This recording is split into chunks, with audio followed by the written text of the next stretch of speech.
giving everybody a right to their own opinion. So if she lived across the way from me, and I see 10 guys coming out of her apartment, I can have all kinds of opinions. She could be a language instructor, a ballet instructor, but I got my opinion, and everyone should have a right to their own opinion. Well, my opinion, you ought not have a right to your own opinion. So, you see, you give people things like that, and they louse up the world. That's what I mean by our language is old. Our language, we talk at each other rather than to one another. In the future, the most difficult thing for people to learn is, I don't know. Will the Venus Project work? If you say yes, what's your basis for it? How are you going to, what do you do with people that don't want to live in the Venus Project? What do you do if two people disagree with the design of the city? Who decides which way you go? What if one engineer wants to build a swept forward wing, another swept back? Who decides what to build? We build swept forward and swept back and every other day because we want to know.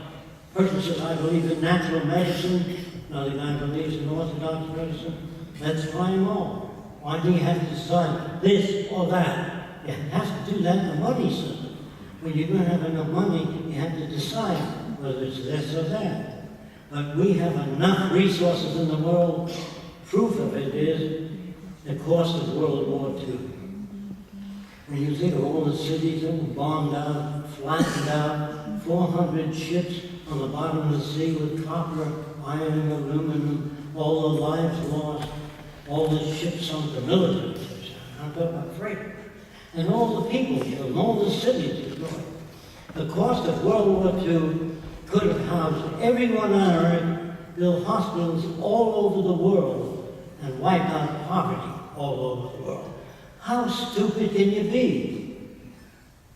Don't you see that the problem is getting along with people, bridging the difference, not killing them? Today, the Army has new guns with a laser beam on them. And the laser beam is on you, you pull the trigger, the bullets come out. If it's not on you, you can pull the trigger, you get blue in the face, no bullets come out. Airplanes fly so fast today. When I was a kid, a pilot would look out of the airplane and say, I'm about a mile high.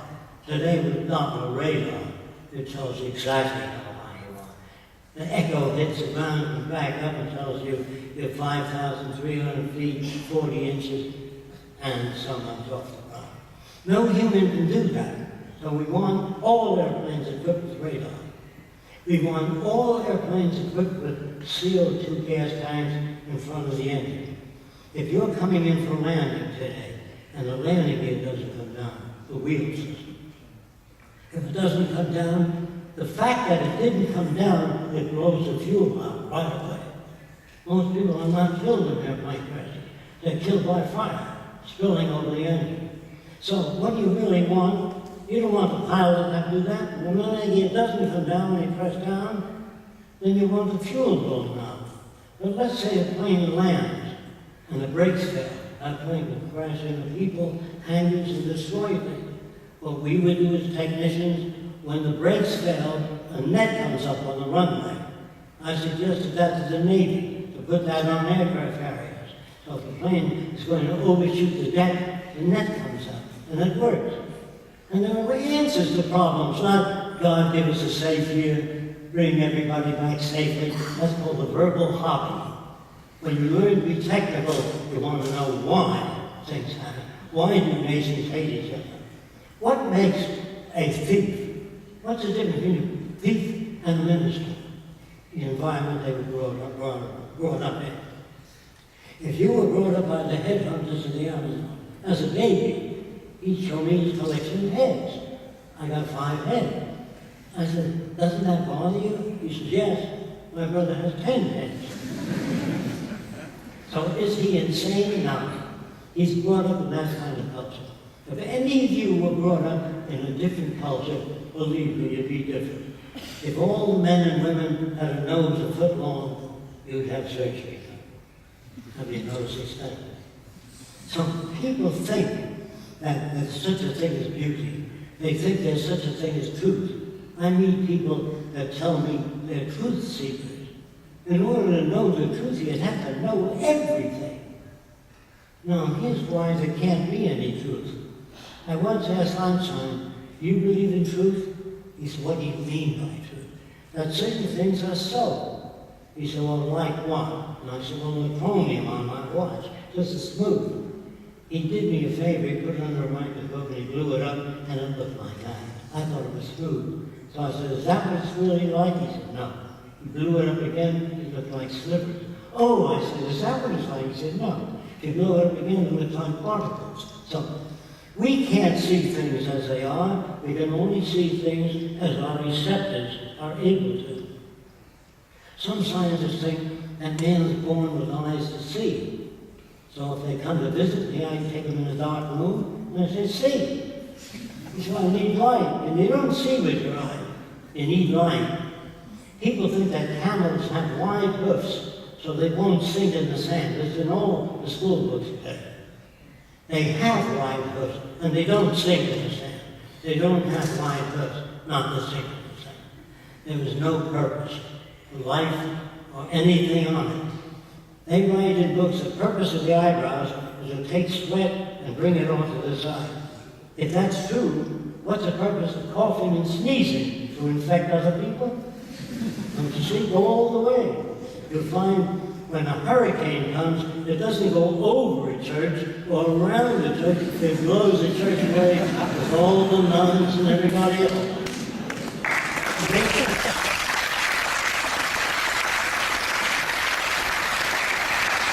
Nature doesn't give a damn. When a hurricane comes, well, there's children in that building.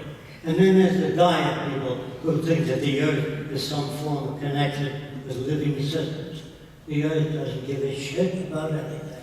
When an earthquake happens, it shakes whole buildings and kills people all over the place. Lutherans, Catholics, Jews, Swedes. It doesn't discriminate. So our job is to understand nature, how it works, what makes a criminal, what makes a serial killer, and get rid of the conditions that produce aberrant behavior. So I will at this time open the questions. So please try to come to the point. Okay?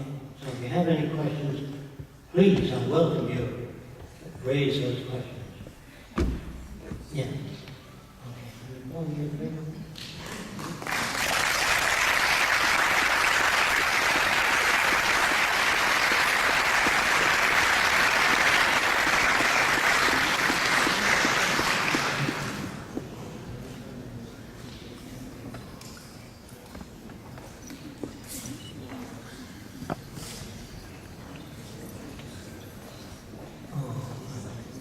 Can you hear me back there?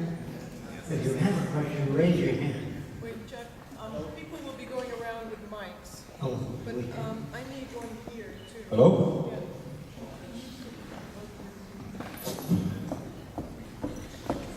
Yeah. I have a question for Jacque. I'm over here at your right side. Hello. You said, I agree with most of the things that you said. But you said we have to declare Earth resources our common heritage. How do we do that? Jacque is hard of hearing, so I'm going to be telling him the questions occasionally and answering them too. How do you declare the Earth resources as a common heritage? Well, that's a very excellent question. First, you have to educate people. Just as when Edison invented the electric light, he had to tell people what he's doing, what it does. They wouldn't know. The gas company sold gas fixtures, so he had to tell them. When Jesus came up with his ideas, he went on speaking to people, and they spoke to other people. If you don't speak to people about the Venus Project, I can assure you nothing will happen. It depends on what you do when you leave here. If you all say, well, that was very interesting, I should you go about your business, nothing will happen. So we first have to educate people as to the world they live in, the errors of our ways, the stupidity of government. If you can't do that, we come at them another way. Years ago I said, Jacque, how are you going to change the world if your mother doesn't even like Japanese kids in the house? If you can't change your mother, how are you going to change people? So I used reason as one that didn't work at all. I used logic. I sat down, drew diagrams, didn't work. So I said, boy, you better get to your mother if you're going to try to change the world. So finally, I found something that worked. I said, I was swimming in the East River. This is true, by the way. And a Japanese kid, Masato Takashiki, threw a lifesaver to me. And I'd be dead because of Masato. My mother said, gee, I was so cruel to him. I said, yes, you were. She said, please, Jacque, ask him to come back. I'd like to beg forgiveness and thank him for what he did for saving your life. I said, I don't know if he'll come back now to get her to plead with me more. And she pleaded with me more. So I called Masato and I said, when you come in the door, my mother's going to hug you and bless you and kiss you, because that's her background. That's her reaction. And she wants you to come for dinner and she wants to talk to you and beg forgiveness. So I prepared him for that. But my mother was really talking to him at dinner, so I walked out. I came back about 15 to 20 minutes later when Masato went to the washroom. I said, Mother, what do you think? She said, you know, he's just like you and I. He's a wonderful human being with wonderful parents in Japan. I said, remember the yellow race? Yes, sir. That's got nothing to do with it. He said, he's still a nice boy. I said, Dad, but you can't trust those damn Japanese. She said to me, well, he's a fine boy. I can't do that. A month later, she puts an arm around Masato and calls him son. But she really got to like him. Then I said, he never saved my life. She said, you little devil, I would have never opened the door.